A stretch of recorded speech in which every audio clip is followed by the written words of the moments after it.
जय हिंद साथियों। तो कैसे हैं आप लोग? आई होप कि आप लोग अच्छे होंगे। आज हम गुलाम वंश के लास्ट सेशन लेके आए हैं। इससे पहले हम गुलाम वंश के 2 सेशन किए थे। उस सेशन में हम कुतुबुद्दीन ऐबक और इल्तुतमिश और राजा सुल्तान के बारे में बताए थे। और आज हम इस वीडियो में बलबन के बारे में जानेंगे कि बलबन गुलाम वंश में किस प्रकार का भूमिका निभा रहा था। और ये गुलाम वंश का लास्ट सेशन होगा। इसीलिए अगर आप हमारे पुराने वीडियो को नहीं देखें तो आप उस वीडियो को जरूर देखें। इसीलिए अगर उस वीडियो को नहीं छोड़ते हैं, नहीं देखते हैं, तो आज हम आपको उसका कुछ बात बता देते हैं। जैसे कि गुलाम वंश जो है, इसका जो संस्थापक था वो था कुतुबुद्दीन ऐबक, लेकिन इसका वास्तविक संस्थापक था इल्तुतमिश। क्योंकि कुतुबुद्दीन ऐबक ने बगदाद के खलीफा से सुल्तान का जो था उपाधि नहीं लिया था, इसीलिए कुतुबुद्दीन ऐबक को वास्तविक संस्थापक नहीं कहा जाता। इल्तुतमिश ने लिया था, इसीलिए इल्तुतमिश को गुलाम वंश का वास्तविक संस्थापक कहा जाता है। गुलाम वंश का नाम गुलाम वंश क्यों पड़ा? क्योंकि कुतुबुद्दीन ऐबक मोहम्मद गौरी का गुलाम था, इसलिए उस वंश का नाम ही गुलाम वंश रखा गया। अगला उसके बाद था कि गुलाम वंश के जो राजा थे कुतुबुद्दीन ऐबक, जब उसका मृत्यु हो गया 1210 में, तो 1211 ईस्वी में इल्तुतमिश ने शासन पर गद्दी पर बैठा। जब इल्तुतमिश का मृत्यु हो गया तो उसका पुत्र जो था नकुरुद्दीन जो था वो गद्दी पर बैठा। लेकिन नकुरुद्दीन अयोग्य शासक था, इसीलिए उसको हटाकर राजिया को सुल्तान बना दिया गया। और राजिया इसी प्रकार देश का जो था भारत का सबसे पहला मुस्लिम महिला शासक बनी थी, राजिया सुल्तान। राजिया के बाद जब राजिया को क्या किया गया, गिरफ्तार करवा के उसको हटवा दिया गया, तब उसके बाद बना था बहराम शाह। बहराम शाह जैसे ही शासक बना, बहराम शाह का भी हत्या कर दिया गया। और बहराम शाह के बाद धीरे धीरे अलग अलग शासकों के द्वारा दिल्ली पर शासन करना स्टार्ट हुआ। उसमें था एक नसीरुद्दीन महमूद था, नसीरुद्दीन महमूद, जिसको बलबन ने अपने षड्यंत्र के द्वारा इसको बिठाया था। किसको? नसीरुद्दीन महमूद को बलबन ने अपने षड्यंत्र के द्वारा 1246 ईस्वी में इसको दिल्ली के गद्दी पर बिठाया था। और ये नसीरुद्दीन था कौन? तो टोपी से लेने वाला ये व्यक्ति था। नसीरुद्दीन महमूद जो था, ये शासक बनने से पहले ये टोपी से लेने का काम करता था, टोपी से लेने का काम करता था। और इसी को बलबन ने क्या किया, शासक बना दिया। कहाँ का? तो दिल्ली का 1246 ईस्वी में। ये क्या किया, नसीरुद्दीन महमूद से ठीक है उसको तो शासक बना दिया, लेकिन इतना ही नहीं, बलबन ने अपने बेटी का विवाह भी इसी से कर दिया। बलबन क्या किया, अपनी बेटी का शादी भी इसी के साथ, मतलब नसीरुद्दीन महमूद के साथ अपनी बेटी का शादी कर दिया। इसके साथ शादी करने के बाद जो था बलबन के, अगर नाम पूछा जाए तो बलबन का वास्तविक नाम बहाउद्दीन था। कौन था? बहाउद्दीन। बलबन का वास्तविक नाम पूछा जाए तो उसका जो वास्तविक नाम है, क्या नाम है उसका वास्तविक नाम? तो बहाउद्दीन है। ये इल्तुतमिश का ही गुलाम था। देखो गुलाम वंश में जितना भी शासक है लगभग में सबका गुलामी है, एक दूसरे का सब गुलामी है, इसीलिए तो इसको कहा गया गुलाम वंश। लेकिन ये बलबन भी क्या था, इल्तुतमिश का ही गुलाम था, जो 1211 ईस्वी में दिल्ली की गद्दी पर बैठा था, 1211 ईस्वी में। और बलबन भी इसी का गुलाम था।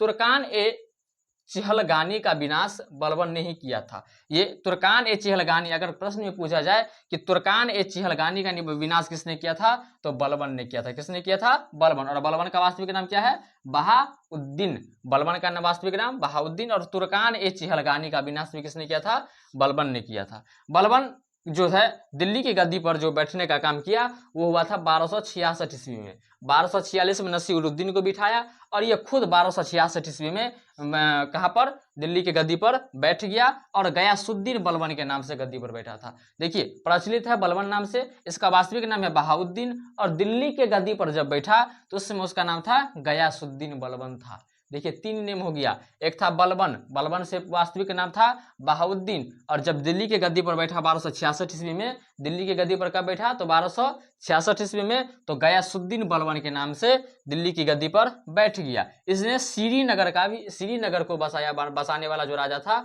वो था बलबन। श्रीनगर को बसाने वाला जो शासक था, उस शासक का नाम क्या था? बलबन। और नवराज उत्सव जो है ये फारसी रीति रिवाज से संबंधित है, इसी का जो प्रारंभ किया बलबन ने ही किया था। नवरोज उत्सव मनाने का जो प्रारंभ किया गया वो किसने किया था? बलबन ने। और नवरोज उत्सव क्या है? ये फारसी रीति रिवाज का एक पर्व है। और इसी नवरोज उत्सव को मनाने का जो प्रारंभ किया, स्टार्टिंग किया, वो किसने किया था? बलबन ने। किसने किया था? बलबन ने। ये बलबन ने एक और काम किया था कि लौह एवं रक्त की नीति अपनाया था। अपने विरोधियों को शांत करने के लिए लौह एवं रक्त की नीति अपनाने वाला कोई शासक था, उसका नाम क्या था? बलबन था। क्वेश्चन पूछ सकता है कि लौह एवं रक्त की नीति को किसने अपनाया था? बलबन ने। किसके विरुद्ध? तो अपने प्रतिद्वंदियों के विरुद्ध, अपने विरोधियों के विरुद्ध बलबन ने लौह एवं रक्त की नीति अपनाया था। अगला है सिजदा एवं पैबोस। सिजदा एवं पैबोस का शुरुआत जो है अपने राज दरबार में बलबन ने करवाया था। दिल्ली सल्तनत में सिजदा एवं पैबोस का जो संस्कृति था, शुरुआत था राज दरबार में, वो किसने कराया था? बलबन ने। क्वेश्चन पूछेगा कि सिजदा एवं पैबोस का शुरुआत किसने कराया था?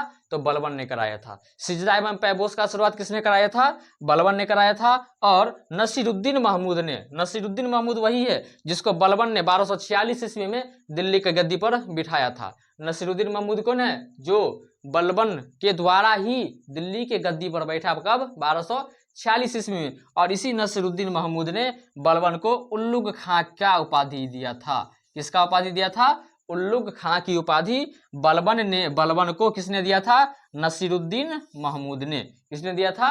नसीरुद्दीन महमूद। जो नसीरुद्दीन महमूद को बलबन ने ही बिठाया था, और वही शासक बलबन को क्या देता है? उपाधि देता है। किसका उपाधि? उल्लुग खां की उपाधि। किसका उपाधि देता है? उल्लुग खां की उपाधि। और अमीर खुसरो एवं अमीर हसन, ये जो थे कवि थे। अमीर खुसरो एवं अमीर हसन क्या थे?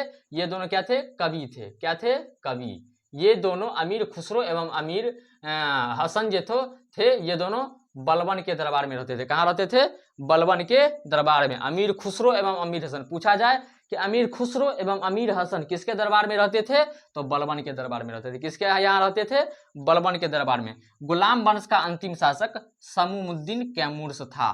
कौन था? समूमुद्दीन कैमूर्स। गुलाम वंश का पहला शासक कौन था? कुतुबुद्दीन, मतलब ऐबक थे। और लास्ट का कौन है? यही समूमुद्दीन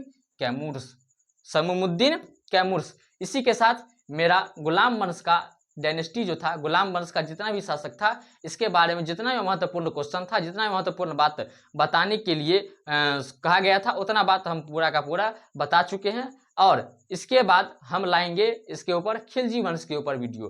खिलजी वंश के बारे में हम आपको बताएंगे। लेकिन गुलाम वंश का पूरा सेशन अगर आप चाहते हैं तो आप कमेंट में लिखिएगा हमको कि गुलाम वंश का पूरा सेशन एक साथ चाहिए, तो हम गुलाम वंश का पूरा सेशन क्या करेंगे?